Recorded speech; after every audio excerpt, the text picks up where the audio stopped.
भाइयों और बहनों, देवियों और सज्जनों, बहुत ध्यान समझना। आज हम जिसके बारे में बताने जा रहे हैं, काफी सारा हो हल्ला मच रखा है भैया कि नेवी मेडिकल असिस्टेंट की वैकेंसी आ रखी है और बच्चा भी पागल हो रखा है। सर जी फॉर्म फीस तो है नहीं, हम भी भर दे रहे हैं। तो पहले वैकेंसी को भरने से पहले एक चीज तो जानो, और काफी बच्चे तो कोर्स खरीदने पड़ गए।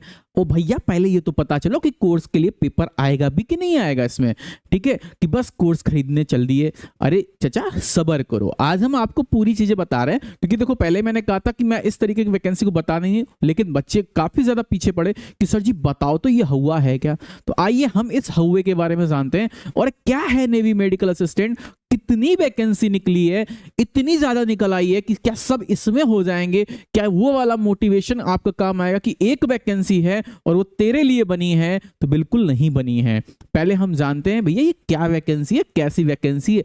लड़के परमानेंट का हल्ला मचा दिया कि बेटा परमानेंट हो जाओगे। ओ भाई पहले समझो तो, तेरा सिलेक्शन भी होना है कि नहीं होना है। ठीक है, आओ देखो पहले बता दे, 50%, 60%, 70% वाले तो भूल जाओ इस वैकेंसी को। जिनके भी 50% है, 60% है, और अगर वो सोचते हैं कि हम बैच लेके तैयारी कर लें, तो बिल्कुल गलत बात है। आप अगर बैच भी ले रहे हो तो मत लेना। ठीक है, पहले मेरी बात समझो, हम क्या कहना चाहते हैं। जो ऑथेंटिक है हम वो आपको बताना चाहते हैं। और अभी जो बच्चा आया था, मैंने उससे भी पूछा था और मेरे को सब बाद में पता चला। तो उसने कहा सर जी वीडियो बना दो। हमने कहा चलो वीडियो बनाना बहुत ठीक है। तो आइए हम आपको इस वैकेंसी से रूबरू कराते हैं। ठीक है, और देखते हैं क्या है आपकी नेवी मेडिकल असिस्टेंट की वैकेंसी। चलिए ठीक है, 1 मिनट का समय दीजिए, फटाफट मेरा बोर्ड चालू हो जाए।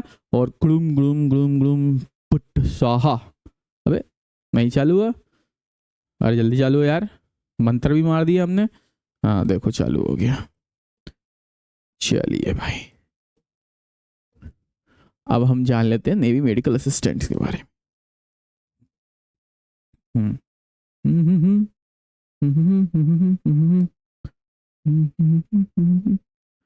Just a minute. ठीक है, 1 मिनट का समय दे, हम आपको पूरी चीज आज बता देते हैं। ठीक है, और क्या आपको ये ज्वाइन करना चाहिए नहीं करना चाहिए, ये भी थोड़ा ध्यान से देख लीजिएगा। काहे कि काफी बच्चे पागल हो जाते हैं कि कोई भी वैकेंसी आती है, उनको ये नहीं फर्क पड़ता है कि वैकेंसी आपके लायक है या खलनायक है, बस वैकेंसी ज्वाइन करनी होती है। ठीक है, चलो देखो भाई,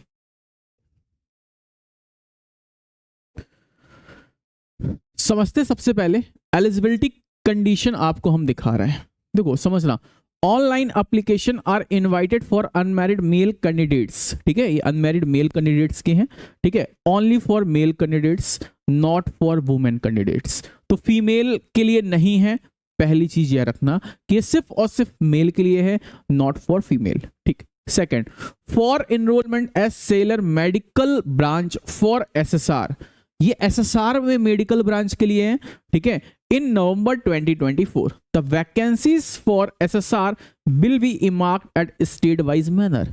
अब मेरी बात समझना, स्टेट वाइज ये वैकेंसी होगी, मुश्किल से 50-60 वैकेंसी हर स्टेट में, समझ जाओगे। ठीक है, समझदार हो, कहेंगे अच्छा नहीं लगेगा ना। एजुकेशन क्वालिफिकेशन 10+2 होना चाहिए फिजिक्स केमिस्ट्री बायो से। मैथ वाले भी मुंह धोए बैठे हैं, है ना। कब हमाओ ब्याह हुई है तो सेम सिचुएशन वही है, भैया फिजिक्स केमिस्ट्री बायो है, तुम आओ ना ही है तो तुम काहे परेशान हो। आगे चलो, ठीक, 50% मार्क्स होने चाहिए आपके। ठीक है, एंड 40% सारे सब्जेक्ट में होने चाहिए। ठीक है, कह रहा 50% मार्क जो बोर्ड एग्जाम में है, and minimum 40% in each subject. सभी में 50% होने चाहिए, पीसीबी में 50%, फिजिक्स केमिस्ट्री बायो में 50%, बाकी सब्जेक्ट में 40% होने चाहिए। ठीक है, आगे चलते हैं। आपकी एज जो है 1 नवंबर 2003 से 30 अप्रैल 2007 के बीच में होनी चाहिए। तो बेटा आपकी एज है वो कहां से, 1 नवंबर 2003 से 30 अप्रैल 2007 के बीच में होनी चाहिए, ये चीज याद रखना। ठीक है, अब हम आगे चलते हैं। इसको क्या हो गया, इसको कोई समस्या हो गई, 1 मिनट रुकना, ये अपने आप ऑटोमेटिक बंद हो गया। वास्तव में ओम भट्ट स्वाहा हो रहा है यहाँ तो, जादू जबरदस्त आ रहा है। देखो अभी मैंने चालू किया तो फिर से बंद हो गया भाई साहब, है ना। बड़ा कलाकार आदमी है यार बोर्ड, है ना। बोर्ड ऐसे ओपन ही नहीं हो रहा है, आज क्या कर दिया इसको। Om Om Om navy medical assistant बहुत ही स्वाहा, देखा चालू हो गया। चलिए आगे देखते हैं। ठीक, अब हम समझते हैं आगे। देखो पेमेंट कितना है, बच्चों को कैसे रिझाया जा रहा है। ऑनलाइन वाले कैसे रिझा रहे हैं, बेटा परमानेंट वैकेंसी है, 21,000 से 69,000 तक पैसा मिलेगा। अब वैकेंसी कितनी है ये तो जानो, ठीक है। अब आगे आ जाते हैं प्रमोशनल, आपको जो प्रमोशन है वो ये है। मैं सीधे सीधे आपके मेन मुद्दे पे आ रहा हूं कि इसमें आप ये देखो सिलेक्शन प्रोसेस जो मेरे को बताना है भैया, इसका जो सिलेक्शन प्रोसेस है रिटन नहीं है। आप लोग INET INCT तैयारी कर रहे हो भैया, कहां लिखा है selection process of SSR will be include 2 stage, stage 1 और स्टेज 2। भैया कौनो ET CT स्कैन नहीं होना है, कोई एक्सरा नहीं होना है इसमें। उसने कहा stage 1 is on merit basis. किस पे? स्टेज 1 कहां पे? मेरिट बेस पे है बाबू, ठीक है। स्टेज 1 मेरिट बेस पे, याद रखना। मतलब कोई रिटन एग्जाम नहीं है स्टेज 1 का, यानी कि ओनली इतने कैंडिडेट लिए जाएंगे जितनी वैकेंसी है उसके 4th या 10th टाइम लिए जाएंगे, ठीक है। जैसे नेवी में 25 का 4 टाइम 10,000 लिया गया था, अब इसमें जितनी वैकेंसी 4th टाइम लिया जाता है, ठीक। तो आपके उतने कैंडिडेट ले लिए जाएंगे। उसके बाद जो सेकंड है उसमें PFT पहले है, पहले PFT फिर रिटन है, वहीं OMR वाला गोला भरो है ना, और उसके बाद मेडिकल है, खत्म। तो आई होप आप लोगों को समझ में आ गया होगा। जो बच्चे बैच के चक्कर में भाग रहे हैं, सर जी हमको बैच चाहिए, हमको ये बैच चाहिए, तो भैया इसमें INET नाम का कोई भी टेस्ट नहीं है, इस चीज को समझ लो पहले, ठीक है, कि आप बस तैयारी कर रहे हो। Stage 1 shortlisting of the candidate would be based on the aggregate percent obtained in physics, chemistry and biology in the qualifying in examination 10+2। मतलब आपके 10+2 में जितने नंबर आए हैं उसी के हिसाब से परसेंटेज बेस पे आपको लिया जाएगा। तो जाहिर सी बात है 60% वाला तो गोला मारेगा, 70% वाला ही मुश्किल है, 80-90% वाला जाएगा क्योंकि परमानेंट वैकेंसी है, ठीक है। तो याद रखना। फिर स्टेज 2 की बात आती, फिर स्टेज 2 में आपका PFT है पहले, और PFT देख लेते हैं यार क्या है। तो PFT आपका मेल कैंडिडेट्स हैं 6 मिनट 30 सेकंड में, और स्क्वाड है, उठक बैठक है, पुशअप है, जैसा आपका नेवी में होता है फेज 2 वैसा ही फेज 2 है। समझ में आया, ठीक। और फेज 2 आपका जैसा नेवी में होता है सेम एज 1 घंटे का पेपर होता है, 1 घंटे का पेपर होगा आपका। The question paper will be bilingual, ठीक है, जिसमें comparison 100 question divide into 4 section, English science bio and GA। English science bio and GA, जैसे वहां पे इंग्लिश साइंस मैथ और GA, इंग्लिश साइंस बायो और GA, खत्म हो गया। तो आई होप आप लोगों को समझ में आ गया होगा। तो ये चीज था इस वीडियो का मेन मुद्दा, कि काफी सारे बच्चे रिटर्न को लेके कंफ्यूज थे, काफी सारे बच्चे इस चीज को कंफ्यूज थे, क्या हम एलिजिबल हैं? तो आप कब एलिजिबल हैं? आप तब एलिजिबल हैं जब 12th में आपने फिजिक्स, केमिस्ट्री, बायो में 50% है और अदर सब्जेक्ट में 40% मिनिमम होने ही होने चाहिए।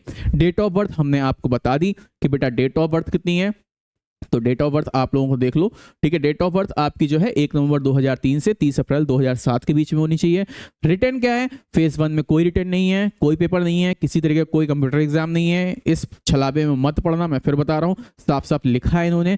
उसके बाद फेज 2 में पहले PFT होगा, PFT के बाद देन आपका रिटर्न टेस्ट होगा। मतलब आप समझ लिए रिटर्न टेस्ट ना के बराबर आपको देने को मिलेगा, ठीक है। जो फाइनल कैंडिडेट्स होते हैं उन्हीं में से ही रिटर्न मिल जाता है, ठीक है। तो आपको रिटर्न जैसे रैली भर्ती होती सेम वैसा ही है ये, ठीक है। तो रिटर्न आपको लास्ट में देने को मिलेगा, तो रिटर्न का आपका कोई सीन यहाँ पे नहीं है। आई होप आप सभी लोग समझदार हैं, इस चीज को समझ गए होंगे हम क्या आपको बताना चाहते हैं, ठीक है। आप भी कोई भी वैकेंसी आया करे सबसे पहले उसके बारे में पढ़ा करो। ये नहीं कि बस पागल जैसे नहीं भीड़ चाल होती है कि मैक्सिमम बच्चों को भीड़ चाल बना दिया जाता है यूट्यूब पे, और आप भीड़ चाल में बस बह के और दौड़ने लगते हैं। जहां 2-3 शायरियां मार दी, जहां एकदम तगड़ा वाला जोश दे दिया, आप जोश में बेहोश हो जाते हो। चीजें समझना सीखो कि कब पेपर होगा, कब हमें क्या करना है, कब हमें नहीं करना है। इस चीज को बहुत ध्यान से समझा करो मेरे भाई, ठीक है। आई होप आप लोगों को कोई भी अब दिक्कत नहीं होगी। तो जितने भी मेडिकल असिस्टेंट की तैयारी कर रहे हो तो पहले इस चीज को समझ लो, और ये वैकेंसी एज ए आप भर दो, अपॉर्चुनिटी फ्री में है, कोई दिक्कत नहीं है। एडमिट कार्ड आ गया तो आ गया, नहीं आ गया तो नहीं आ गया, ठीक है। भरना सबको है, जिसका मन है वो भर दो, लेकिन रिटर्न की तैयारी जब आपका फेज 2 का एडमिट कार्ड है तब चालू कर लेना, इतना हो जाएगा। क्योंकि आप ऑलरेडी फिजिक्स पढ़ ही रहे हो, ठीक है, बायो पढ़ ही रहे हो, बायो नहीं पढ़ रहे हो बायो बाद में पढ़ लेना, फिजिक्स पढ़ रहे हो, अदर सब्जेक्ट पढ़ रहे हो, ठीक। तो मेरे हिसाब से आप सभी को समझ में आ गया होगा, ठीक है। तो भाई तब तक के लिए जय हिंद, जय भारत, वंदे मातरम। एग्जाम कब होगा बाकी डिटेल मैं आपको आगे बता भी दूंगा।